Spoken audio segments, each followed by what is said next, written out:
Welcome back to Cozy Conversations, everyone. I'm Liam, and I'm sitting here with Anna, who I suspect is currently hiding a stash of holiday cookies. Are you sure it's just one? Okay, maybe two. Hey everyone! I feel like I blinked and we landed in the final few days of December. This year flew by, didn't it? It feels like just yesterday we were setting those ambitious January goals, full of hopeful energy. It absolutely did. The pace of modern life is something else entirely. And before we dive headfirst into resolutions and new planner purchases, we figured we should just have a real, honest, and in-depth talk about the past year. The milestones, the missteps, and the major life lessons we picked up along the way. A complete mental and emotional clean out, if you will. We're doing a full year-end rewind to look at what worked, what flopped spectacularly, and what baggage we're definitely letting go of. We need to declutter our brains and our emotional space before we can organise the new year. It's essential preparation. That's the perfect plan. We're going to be focusing on four key pillars today, spending a good chunk of time on each: work money, health habits, relationships family, and personal growth. We've got plenty of ground to cover, so grab your coffee or tea, settle in, and let's get deep. Let's jump right into the big one: work and finance. Liam, what's your single biggest lesson learned in the professional world this year? And I want to hear the unfiltered version. For me, it was learning the critical value of the hard stop. That 5 o'clock bell means 5 o'clock, not 5:30, not 6.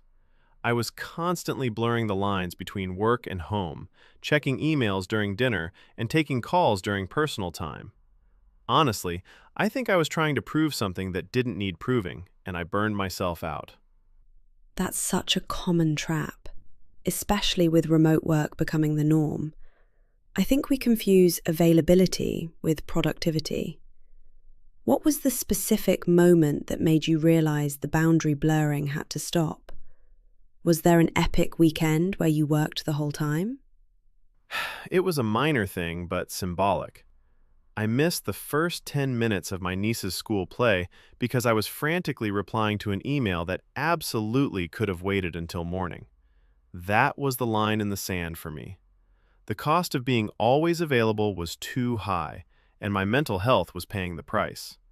I realized I was prioritizing someone else's urgency over my own life. Wow, that really puts things into perspective. So, what was the most effective strategy you implemented to enforce that hard stop? Did you use a timer, a specific ritual, or just sheer willpower? I need practical advice here. The best tool I found was the scheduled send feature in my email client. I'd finish tasks late, schedule the email to land in their inbox at 8 a.m. the next day, and then immediately close my laptop. It preserved my sanity because I got the task done, but it also clearly communicated that my working hours were over. Highly recommend that simple trick. That is brilliant. A true game changer. Okay, let's switch to money. What's the one financial blunder that you're totally embarrassed about? Mine was that premium meditation app subscription I forgot about for 6 months, wasting over $100. The automation got me. Oh, I see your forgotten subscription and raise you a massive Black Friday impulse buy. A professional-grade bread maker that requires a degree in engineering to operate. I used it precisely once for a single burnt loaf, and now it's just sitting there, taking up valuable counter space and judging me. The shame is real, and the financial hit still hurts because I could have invested that money. The cost of convenience and the illusion of a hobby. We've all been there. So, looking ahead, what's the one financial habit you want to master next year? Something small but impactful that will actually stick. Automating my savings. My goal is for 10% of every single paycheck to vanish into a separate high-yield savings account immediately before I even see it or have a chance to spend it. I need to treat saving like a non-negotiable bill, paid first. That's solid and effective. Mine is mastering the art of the professional no. Not just to projects, but to unnecessary purchases. No more buying things just in case. I'm trying to be incredibly intentional with every dollar I spend. It's about protecting my future self and valuing my time. That is the true shift in professional and personal maturity. It's moving from chasing every dollar to recognizing and protecting your worth. Let's both commit to financial readiness and time protection next year. Now, let's move on to health and habits. Agreed. So, what was the health goal you completely failed at this year? Let's start with the low points. It's more relatable. The 5 a.m. workout routine. It lasted 4 days, and those were 4 days of sheer misery. I realized I'm just fundamentally wired to hate 5 a.m., and forcing it was making me miserable and ineffective the rest of the day. I learned I need to work with my natural energy, not against my own biology. That was a huge realization. That's a huge breakthrough. Quitting a bad goal is often a bigger win than sticking with a terrible one. My personal win was recognizing the power of consistent, quality sleep. I started the no screen 1 hour before bed rule, and it genuinely changed my focus, my mood, and my energy levels dramatically. It's truly my secret weapon now. Sleep is the hidden superpower. People neglect it, thinking they can catch up later. For the new year, I want to swap overhaul thinking for tiny gains. Instead of trying to run a marathon, I'm committing to a 10-minute walk every single afternoon right after my hard stop. That's sustainable and achievable every day. What's your tiny gain goal? My tiny gain is to drink a full glass of water immediately before my first coffee every single day. It sounds so silly and simple, but it totally changes the way my body wakes up and my hydration levels. Consistency beats intensity every single time, right? We have to stop trying to be a completely new person on January 1st. Exactly. We try to be a completely new person on January 1st, and then we fail by the 15th, leading to self-judgment and burnout. We need to aim for 1% better every day. And for mental health, my biggest challenge was learning to forgive myself for the inevitable times I messed up or took a day off. That self-compassion is a necessary tool for longevity. That's beautiful. It's often the hardest thing to do. My mental health goal for next year is a weekly joy audit. Spending 20 minutes noting things that truly spark joy, and then actively scheduling more of those. It's about being proactive about happiness rather than just waiting for it to happen. Now, let's pivot to relationships and family. The most important and often most neglected area because it doesn't give us immediate feedback. What's the biggest lesson you learned about maintaining your social circle this year? I had to declutter my social circle. I prioritized quality over quantity. I stopped feeling obligated to maintain low-energy connections, and my real friendships deepened instantly. It gave me back so much emotional energy. I realized a smaller circle means deeper conversations. That takes courage, Anna. It really does. But that emotional bandwidth is precious. For family, I learned the importance of the intentional check-in. Calling my sibling every Sunday, even if it's just 5 minutes of small talk. It creates consistency and connection, replacing the chaotic once-a-month-long call. That sustained effort matters so much more than one big, rushed gesture. My goal for next year is the no phones at the dinner table rule permanently.